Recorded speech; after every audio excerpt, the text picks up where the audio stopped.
സംവിധായകൻ വിനയൻ നമുക്കൊപ്പമുണ്ട്. Good afternoon sir. ഇപ്പോൾ ഹേമ കമ്മിറ്റി റിപ്പോർട്ടിൽ ഒഴിവാക്കാൻ നിർദ്ദേശിക്കാത്ത ഭാഗങ്ങൾ കൂടി ഒഴിവാക്കിയെന്നാണ് ഞങ്ങൾക്ക് ആ റിപ്പോർട്ട് പരിശോധിക്കുമ്പോൾ ബോധ്യപ്പെട്ടത്. നമ്മൾ അതിൽ പരാതിയും നൽകിയിട്ടുണ്ട്. കാരണം വിവരാവകാശ നിയമപ്രകാരം ഈ റിപ്പോർട്ട് കിട്ടിയ മാധ്യമ സ്ഥാപനമാണ് റിപ്പോർട്ടർ. അതുകൊണ്ട് തന്നെ 5 പേജുകൾ ഒഴിവാക്കിയിരിക്കുകയാണ്. വെരി വെൽ നോൺ ആക്ടേഴ്സ് എന്ന് പറയുന്ന ഭാഗത്തിന് ശേഷമുള്ള ഈ ലൈംഗിക അതിക്രമത്തെക്കുറിച്ച് വിവരിക്കുന്ന അല്ലെങ്കിൽ അതിന്മേൽ കമ്മിറ്റിയുടെ കണ്ടെത്തൽ എന്താണെന്ന് പറയുന്ന ഭാഗമാണ് ഒഴിവാക്കപ്പെട്ടതെന്നാണ് നമ്മൾ സംശയിക്കുന്നത്. കാരണം അതിന് പിന്നീടുള്ള ഭാഗവും അതിന് മുന്നിലുള്ള ഖണ്ഡികയും ഇതേക്കുറിച്ച് മാത്രമാണ് പറയുന്നത്. ശ്രീ വിനയൻ, അങ്ങേക്ക് എന്താണ് തോന്നുന്നത്? ഈ ഒഴിവാക്കൽ അല്ലെങ്കിൽ ഈ രക്ഷപ്പെടുത്തൽ അത് മനഃപൂർവ്വം ചെയ്യുന്നത് തന്നെയല്ലേ? നമസ്കാരം സുജയ പാർവതി. എനിക്കെന്ത് പറയാനുള്ളത്, ഇത് സർക്കാരാണ് ഇക്കാര്യത്തിൽ വളരെ സ്റ്റേണായിട്ട് ഡിസിഷൻ എടുക്കേണ്ടത്. സർക്കാർ പറയുന്നത്, ഞാൻ അക്കാര്യത്തിൽ ഇങ്ങനെ ഒരു കമ്മിറ്റിയെ നിയമിച്ച നമ്മുടെ സർക്കാരും ബഹുമാനപ്പെട്ട പിണറായി വിജയനെയും ഞാൻ അങ്ങേയറ്റം അഭിനന്ദിക്കുന്നു. ഒരു വലിയ സംഭവമായിരുന്നു ഇങ്ങനെ ഒരു കമ്മീഷനായിരുന്നു ആദ്യം, പിന്നെ അത് കമ്മിറ്റിയാക്കി. ഓക്കെ, പക്ഷേ സർക്കാർ ഇപ്പോഴും പറയുന്നത് ഇക്കാര്യത്തിൽ യാതൊരുവിധ തെറ്റ് ചെയ്തൊരു ശിക്ഷ അനുഭവിക്കണം, കൃത്യമായിട്ട് ഇത് വെളിയിൽ കൊണ്ടുവരണം എന്നൊക്കെ പറയുമ്പം, അങ്ങനെ ഇരകളുടെ കൂടാണ് നിൽക്കുന്നതെന്ന് 100 പ്രാവശ്യവും സർക്കാർ പറയുമ്പം സർക്കാർ അറിയാതെ ഇത് ആരാണ് ചെയ്യുന്നത്?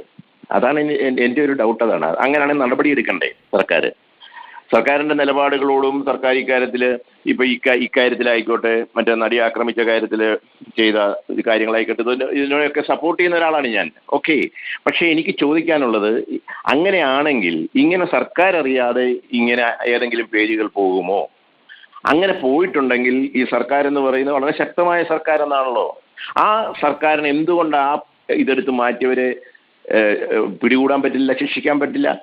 അപ്പൊ ഇത് എന്താ പറയുക, ഒരു പൊറാട്ട് നാടകം കണക്ക് ജനത്തിന് ഫീൽ ചെയ്താൽ അത് ഭയങ്കര ദോഷം ചെയ്യും. ഇവർ ചെയ്ത ഗുണത്തിനൊക്കെ ദോഷകരമായിട്ട് വരും ഇതിന്റെ റിസൾട്ട്.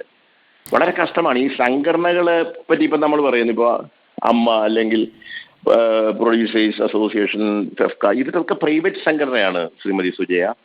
ഇവർക്കൊന്നും യാതൊരുവിധ അത്തരം ഒരു എത്തിക്സ് ഒന്നും വേണമെന്ന് നമ്മൾ പറയാൻ പറ്റില്ല. കാലാകാലങ്ങളിൽ അതിൻ്റെ തലപ്പത്തിരിക്കുന്നവരുടെ ഒരു ഫ്യൂഡൽ മനോഭാവത്തിനനുസരിച്ചൊക്കെ ആയിരിക്കും അതിൻ്റെ കാര്യങ്ങൾ പോകുക. ഇപ്പം നിങ്ങൾക്ക് തന്നെ അറിയാം, ഞാൻ ഏതാണ്ട് 10 വർഷങ്ങൾക്ക് മുമ്പാണ് എൻ്റെ സിനിമ സെൻസർ ചെയ്യില്ലെന്നും പറഞ്ഞ് ഇവർ വിളിച്ചു പറഞ്ഞു. യക്ഷി ഞാനും എന്നുള്ള സിനിമ, ഞാനിവരുടെ വിലക്കുകാലത്തെടുത്തൊരു സിനിമ സെൻസർ ചെയ്യല്ലെന്നും പറഞ്ഞ് ഇവർ സെൻസർ ഓഫീസിൽ വിളിച്ച് പറയുകയും, അന്ന് പിന്നെ ഒരു കത്ത് വേണമായിരുന്നു ഈ ഫിലിം ചേംബറിൻ്റെയും പ്രൊഡ്യൂസേഴ്സിൻ്റെ അസോസിയേഷൻ്റെ, എന്നാലേ സെൻസർ ചെയ്യത്തുള്ളൂ. ഒരു ഗതിയില്ല. അന്ന് ഞാൻ ഹൈക്കോടതിയിൽ പോയിട്ട് എനിക്ക് ഓർഡർ കിട്ടി, ഈ സംഘടനകളെല്ലാം പ്രൈവറ്റ് ആണെന്നും ഒരു പടം തീർത്താൽ സെൻസർ ചെയ്യാനായിട്ട് ഇത് ഒരു സംഘടനകളെയും കത്ത് വേണ്ടെന്നും. ആ കത്ത്, ആ വിധിന്യായം വെച്ചുകൊണ്ട് ഒത്തിരി ചെറുപ്പക്കാർ ഇപ്പം പോയി സെൻസർ മേടിക്കാറുണ്ട്. അപ്പം ഇതിനകത്ത് ഈ സംഘടനകളെയൊന്നും കുറ്റം പറഞ്ഞൊരു കാര്യമില്ല. സർക്കാരാണ് ഇതിനകത്ത് നിലപാടെടുക്കേണ്ടത്.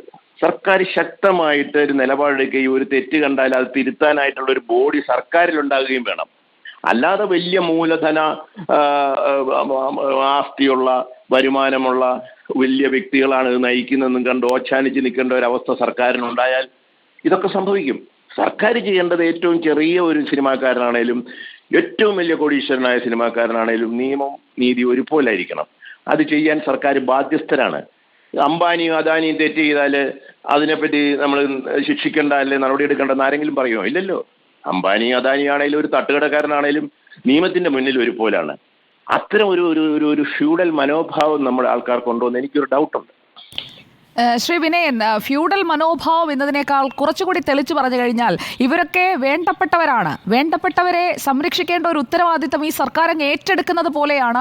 ഈ ഹേമ കമ്മിറ്റി റിപ്പോർട്ട് 4.5 വർഷം എടുത്തു പുറത്തു വരാൻ. വിവരാവകാശ നിയമപ്രകാരം അപേക്ഷ കൊടുത്തിട്ടും അത് കോടതിയിലെത്തിയിട്ടും ഒരാഴ്ചക്കകം എന്നുള്ളതിൻ്റെ ആ ഒരാഴ്ച തീരാൻ അവസാനത്തെ ദിവസം വരെ വച്ചുകൊണ്ടിരിക്കുകയാണ്. ആ വച്ചുകൊണ്ടിരിക്കുന്നത് അവസാന നിമിഷം ഹർജിക്കാരിയായി നടി രഞ്ജിനി അടക്കം കോടതിയിലേക്ക് എത്തുന്നത്, അങ്ങനെ ഒരുപാട് നീക്കങ്ങൾ കണ്ടതിന് ശേഷം സർക്കാരിൻ്റെ ഉത്തരവായി 233 പേജ് പുറത്തുവിടണം, നിങ്ങൾ അതിന് 699 രൂപ കൊടുക്കണം എന്നൊക്കെ പറഞ്ഞ് നമ്മളെ പറ്റിച്ചിട്ട് നമ്മളെന്താ ഈ റിപ്പോർട്ട് മുഴുവൻ വായിച്ചു നോക്കില്ല എന്ന് കരുതിയോ? നമ്മൾ വായിച്ചു നോക്കുമ്പോൾ 48ാമത്തെ ഖണ്ഡിക കഴിഞ്ഞ് പിന്നീടുള്ളത് 108ാമത്തെ ഖണ്ഡികയാണ്. അതിനിടയിലുള്ള 11 ഖണ്ഡികകൾ അങ്ങ് ഒഴിവാക്കി 5 പേജ് എടുത്തങ്ങ് മാറ്റി. ഇതാരും ശ്രദ്ധിക്കില്ല എന്ന് കരുതി അങ്ങ് വിട്ടതാണ് ഇവർക്കിപ്പോൾ പാളിപ്പോയിരിക്കുന്നത്. ഇത് പുറത്തു വന്നു കഴിഞ്ഞപ്പോൾ ഇപ്പോൾ ഈ പറയുന്ന വിവരാവകാശ പ്രകാരം ഈ റിപ്പോർട്ടിന്റെ പകർപ്പ് തന്ന ആ വകുപ്പിലെ ഉദ്യോഗസ്ഥയുടെ തലയിലേക്ക് അങ്ങിട്ട് തടിയുരുകയാണ് നിയമമന്ത്രി. നാണക്കേടല്ലേ ശ്രീ വിനയൻ ഇതൊക്കെ?